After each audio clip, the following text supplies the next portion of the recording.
दोस्तों बात करें तो अभी कुछ समय पहले एक न्यूज आई थी फौजी गेम के बारे में, जिसके बारे में बताया जा रहा है कि वो जो गेम है उसका जो डेवलपमेंट है वो इंडिया में हो रहा है। और इसी के साथ ही एक और न्यूज आई थी कि जो Prince of Persia the Sands of time है वो गेम भी जो है वो यूबीसॉफ्ट मुंबई और यूबीसॉफ्ट पुणे है ना, उसे वो इंडिया में डेवलप कर रही है। तो उसके बाद एक ख्याल आता है, आखिर इंडिया में जो मेड इन इंडिया गेम्स होते हैं या फिर इंडिया के अंदर ऐसे गेम्स होते हैं वो कहाँ है, उनकी स्टेट क्या है, लोगों को देखने को मिलते हैं कि नहीं मिलते, सबके बारे में आज बात करने वाले हैं और देखें कि आज के समय में मेड इन इंडिया गेम्स की जो स्टेट है वो क्या हो रखी है।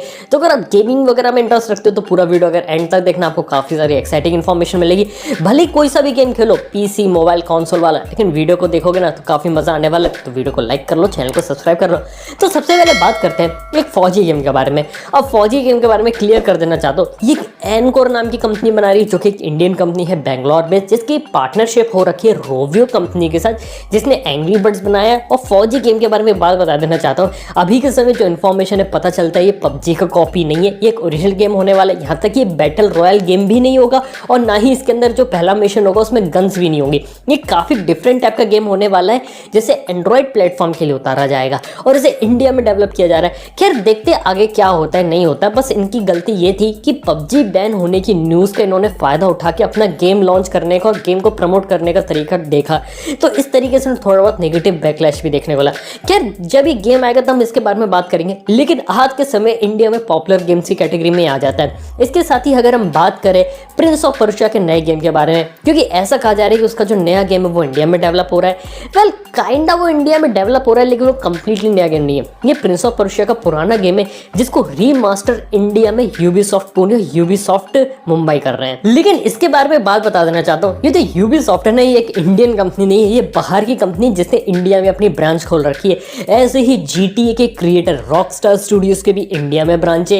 ये इलेक्ट्रॉनिक आर्ट्स दुनिया की one of the most popular gaming company है, उसकी भी इंडिया में ब्रांच है। तो कहने का मतलब ये है कि जितने भी मेजर स्टूडियोज होते हैं दुनिया के, उन सबके इंडिया में ऑफिसेस वगैरह एग्जिस्ट करते हैं और यहाँ तक कि गेम डेवलपमेंट का काम भी इंडिया में होता है। फिर आपको इंडिया में गेम्स देखने को नहीं मिलते। वेल देखा तो इसका आंसर है ना थोड़ा सा कॉम्प्लिकेटेड है। सबसे पहली चीज जो अगर हम बात करें AAA टाइटल्स की, तो डेफिनेटली उनके अंदर आपको एक इंडिया का फ्लेवर देखने को मिलता है। नए अवेंजर्स के गेम में आपको एक इंडियन कैरेक्टर देखने को मिला है। फार क्राई 4 के बारे में बात करें तो उसके अंदर भी कहीं ना कहीं आपको इंडियन थीम देखने को मिली, या फिर बेसिकली वो नेपाल बेस्ड था। इसके साथ ही अनचार्टेड द लॉस्ट लेगेसी के अंदर आपको इंडिया का रेफरेंस देखने को मिला है। हिटमैन के गेम के अंदर एक मुंबई का मिशन था। तो देखा तो टाइम टू टाइम देखा जाए तो इंडिया वाला जो गेम्स है, इंडिया वाला जो पार्ट है वो आपको देखने को मिलता है। लेकिन बेसिकली देखा तो इन सब का जो मेजर डेवलपमेंट होता है ना गेम्स का, इन सब का आपको बाहर देखने को मिलता है। और इन सब जो गेम्स होते हैं ये आपको इंडिया में डायरेक्टली कभी प्रमोट होते हुए देखने को भी नहीं मिलते। अब इसका मेन रीजन है कि इंडिया में जो मार्केट है वो कंप्लीटली अलग है। लोग पीसी कंसोल इतना खरीदते नहीं है, अगर खरीदते भी है तो जो ओरिजिनल गेम्स आते हैं ना उनको परचेज नहीं करते। इसलिए जो मार्केट है इंडिया में स्पेशली गेमिंग का पीसी और कंसोल में, वो अभी तक अभी डेवलप हो ही नहीं पाए। जितना आपको वेस्टर्न कंट्रीज में डेवलप होते हुए देखने को मिला उतना कभी इंडिया में नहीं हो पाए। और इसके साथ बात ये भी कि अगर हम इंडिया में गेमिंग सिनेरियो की बात करें तो इंडिया में जो रियलिटी में जो गेमिंग सिनेरियो है ना वो 2018 में पबजी मोबाइल के बाद आई। क्योंकि पबजी मोबाइल के बाद एक ऐसी चीज है कि एक अच्छा गेम आपको देखने को मिला और उसको जो गेम है ना वो मोबाइल फोन में चल सकता है। और उस समय से जो मोबाइल फोन है वो सब लोग रख रहे थे, इसलिए काफी सारे लोग मोबाइल के अंदर आ गए। और पबजी बैन होने से पहले एक दिन के अंदर एक्टिव पबजी मोबाइल यूजर्स जो थे ना वो थे इंडिया में 1 करोड़ से भी ज्यादा पर डे के हिसाब से। ये देखा तो काफी बड़ा नंबर, और इतना बड़ा जो नंबर है ना हम कभी पीसी और कंसोल में इतना अचीव नहीं कर पाए। इवन बात यह है कि पबजी मोबाइल एक बाहर की कंपनी ने बनाया, लेकिन जब इंडियन कंपनी थी ना वो भी गेम्स डेवलप कर रही थी, लेकिन वो इंडियन ऑडियंस के लिए डेवलप नहीं कर रही थी। इवन एक काफी फेमस गेम है जिसका नाम है राजी, लेकिन उस राजी गेम के बारे में अगर हम बात करें, वो जो गेम है उसका जो डेवलपमेंट है वो इंडिया में हुआ है, लेकिन उसकी जो मेजोरिटी जो सेल्स जो बाहर बिक रहा है, जहां ज्यादा पसंद किया जा रहा है ना वो दूसरी कंट्रीज है। यानी कहने का मतलब ये कि इंडियन डेवलपर्स डेफिनेटली गेम्स बनाते हैं, कुछ अच्छे गेम्स भी बनाते हैं, लेकिन वो इंडिया की ऑडियंस के लिए गेम नहीं बनाते, वो वेस्टर्न ऑडियंस के लिए गेम बनाते हैं। और सिमिलर केस बड़ी बड़ी कंपनीज के साथ है, यूबीसॉफ्ट, EA, रॉकस्टार वगैरह, इन सब ने इंडिया में अपने स्टूडियोज खोल रखे हैं, क्रिएटर्स के लिए जगह दे रखी है, डेवलपर्स को दे रखी है जगह, लेकिन एग्जैक्टली इनका जो यूज है ना वो आउटसोर्सिंग की तरीके से किया जाता है। यानी कि जो हेडक्वार्टर वाली कंपनी है वो बोलेगी हमें ये गेम बनाना है, ये करना है, ये टाइमलाइन है, ऐसे ऐसे हमें गेम बनाकर दे दो, तो इंडिया वाले उन्हें गेम बनाकर दे देते हैं। अगर वहाँ से रिक्वायरमेंट आएगी कि वेस्टर्न ऑडियंस को एक इंडियन फ्लेवर का गेम चाहिए, तो वो उसको इंडियन फ्लेवर का गेम बना के दे देंगे, किसी में इंडिया का कोई मिशन जोड़ के दे देंगे, क्योंकि वहाँ के जो लोग हैं वो वेस्टर्न चीज़ों से बोर हो गए, उन्हें कुछ नया चाहिए,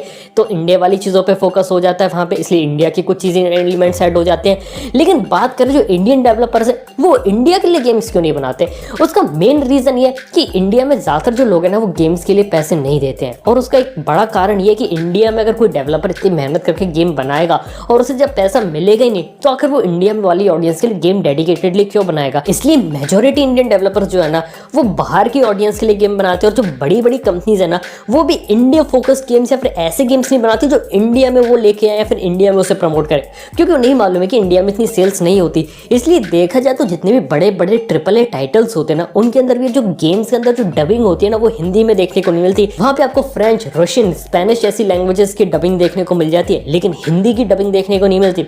सेम यही रीज़न है कि इंडिया में जो गेम्स होते हैं वो इतने ज़्यादा पॉपुलर नहीं है, और गेम्स अगर वो इंडिया में हिंदी डबिंग के साथ ले आए, मेजॉरिटी लोग हैं पीसी के अंदर ज़्यादातर लोग पायरेट करने वाले हैं, इसके कारण उनको जो डेवलपर्स को जो पैसा वो मिलेगा नहीं। जब तक उन्हें रिटर्न ऑफ इन्वेस्टमेंट देखने को नहीं मिलेगा ना तब तक वो इंडिया को इतना ज़्यादा फोकस नहीं करेंगे। लेकिन उसके अपोजिट साइड में इंडिया में जो गेमिंग इंडस्ट्री है पबजी मोबाइल के बाद कंप्लीटली बदली। काफ़ी सारे स्ट्रीमर्स थे जो पीसी कंसोल पे स्ट्रीम करते थे, वो सब अपने आप को शिफ्ट करके इम्यूलेटर के ऊपर, आपको फिर पबजी मोबाइल के इम्यूलेटर बेस्ड स्ट्रीमिंग देखने को मिलने लगी। पबजी मोबाइल से रिलेटेड आपको जो ऑर्गेनाइज ई स्पोर्ट्स होता है ना वो देखने को मिलने लगा। यानी कहने का मतलब है कि पबजी के आने के बाद जो पूरे इंडिया का गेमिंग मार्केट है वो बदला, और लोग है ना पीसी कंसोल से डायरेक्टली जंप किए मोबाइल के ऊपर, और दुनिया में किसी भी कंट्रीज में इतने मोबाइल फोन वाले गेमर्स नहीं डेवलप हुए जितने इतने कम समय में आपको इंडिया में देखने को मिले। तो देखा जाए तो इंडिया में जो गेमिंग मार्केट है वो अभी मोबाइल तक है, देखते क्या वो कंसोल तक आता है, पीसी तक आता है। लेकिन ये कहना भी गलत नहीं हुआ कि पूरी दुनिया का जो मोबाइल गेमिंग हब है ना वो भी इंडिया ही हो जाता है, क्योंकि यहाँ पे मोबाइल फोन्स गेम का जो टारगेट ऑडियंस है वो बहुत ज़्यादा बड़ी है। इवन एक हिसाब लगा सकते हैं यहाँ पे मार्केट कितना बड़ा है। जिस दिन पबजी इंडिया में बैन हुआ था ना उस एक दिन के अंदर जो टेंसेंट का जो वैल्यूएशन है ना वो लगभग $40 बिलियन लेस हुआ था। जी हाँ, ये भी एक बात हो जाती है। तो अब ऐसे समझ सकते हैं कि इंडिया में गेमिंग मार्केट एग्जिस्ट करता है, लेकिन वो डेस्कटॉप में नहीं है, कॉन्सोल्स में नहीं, वो AAA टाइटल्स में नहीं है, वो अभी मल्टीप्लेयर गेमिंग के अंदर मोबाइल फोन्स के अंदर है। अब देखने वाली बात है कि मोबाइल फोन्स के अंदर और क्या चीज़ें आ सकती हैं, क्योंकि मोबाइल फोन की हार्डवेयर डेवलप हो रहा है, सॉफ्टवेयर डेवलप हो रहा है, गेम्स की मैकेनिक्स अच्छी हो रही है, गेम्स बहुत अच्छे तरीके से डेवलप हो रहे हैं। पबजी ऑलरेडी काफ़ी सक्सेसफुल था, कॉल ऑफ ड्यूटी भी काफ़ी अच्छा है, गरीना फ्री फायर भी है, काफ़ी सारे गेम्स हैं। लेकिन अब देखने वाली बात ये होगी नेक्स्ट बिग थिंग क्या हो सकता है, यानी कि अगली बड़ी चीज़ क्या होगी इंडियन गेमिंग के अंदर। क्या वो मोबाइल फोन के अंदर ही आपको नए नए दूसरे गेम्स देखने को मिलेंगे? फौजी के बारे में बात की जा रही है, थोड़ा सा डिफरेंट गेम होगा, बैटल रॉयल वाला गेम नहीं होगा। क्या वो हो सकता है नेक्स्ट बिग थिंग? क्या इंडियन डेवलपर्स कोई ऐसा गेम निकाल दे जो इंडियन ऑडियंस के लिए बनाया जाए लेकिन मोबाइल फोन के लिए बनाया जाए? या फिर कभी हम क्या कभी AAA टाइटल्स जो होते हैं बड़े बड़े गेमिंग कंसोल और पीसीस के, उनके अंदर एक प्रॉपर इंडियन कंपनी देख पाएंगे AAA टाइटल निकाल दे जो कि इंडियन थीम पर बेस्ड हो? देखते हैं आने वाले समय क्या रहता है, क्योंकि इंडिया में जो गेमिंग का फ्यूचर है ना वो भी धीरे धीरे स्टार्ट हुआ है, अभी उसे और इवॉल्व होना बाकी है। लेकिन वो जर्नी है ना इंडियन गेमिंग इंडस्ट्री की वो भी मोबाइल से शुरू हुई है। अब देखते हैं कि आगे चल के आगे कहानी क्या रहती है। वैसे इस बार में आप लोग क्या ओपिनियन है, और मेरा आप लोगों से सवाल है, आप लोग गेम्स है ना वो कहाँ पे ज्यादा खेलना पसंद करते हो, पीसी, कंसोल, या फिर आप लोग भी मोबाइल गेमर्स हो मेजॉरिटी? ये बात मुझे नीचे कमेंट बता सकते हैं। वीडियो पसंद आए तो लाइक कर लेना, चैनल को सब्सक्राइब कर लेना। थैंक यू आपको वीडियो देखने के लिए। मैं सुनता नेक्स्ट वीडियो के अंदर। Good bye.